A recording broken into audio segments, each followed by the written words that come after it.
आहेत पॅन्थर सेनेचे नगराध्यक्षपदाचे उमेदवार यांच्याकडे मी जाण्याचा प्रयत्न करतो. काय वाटतंय जो काही कारभार पाहिला राजकिशोर पापा मोदींनी त्यांच्या कार्यकाळामध्ये, मात्र त्यांच्या कार्यकाळामध्ये कोणकोणते कामं झालीत असं तुम्हाला वाटतंय? त्यांच्या काळामध्ये कामं तर काय झाले नाहीत, पण गोरगरिबाचं शोषण झालेलं आहे. जेणेकरून काही अतिक्रम असतील, काही असतील किंवा गरिबाची घरकुलं असतील, ह्याचे कुणाला लाभही भेटले नाहीत किंवा भेटू पण दिले नाही त्यांना. म्हणजे ज्या त्या गोष्टी सरकारी कामं त्यांना वैयक्तिक अडचण टाकून यावेळेस इलेक्शन येईन त्यावेळेस घरकुल मिळवून देणे असं करून आपल्याला मत मिळवायचे प्रयत्न केलेले आहेत. आणि आमदारांना पण जे शब्द दिले ते इलेक्शनच्या आधी ते पण ते पाळले नाहीत.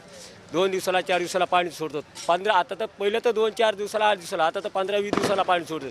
कारण आमदार आहेत आणि प्लस तेच नगराध्यक्षपदासाठी नंतर आमदारांनी देखील शब्द दिला होता निवडून येण्याच्या अगोदर, ते पण त्यांना पाळलेला नाही. त्यामुळे जनतेचा असा रोष आहे की हे फक्त तात्पुरतं येतात, इलेक्शनपुरतं येतात, नंतर येणार. आम्ही सामान्य माणसाची पॅन्थर आजही रस्त्यावर आहे, उद्याही रस्त्यावरच आहेत. त्यासाठी आमचं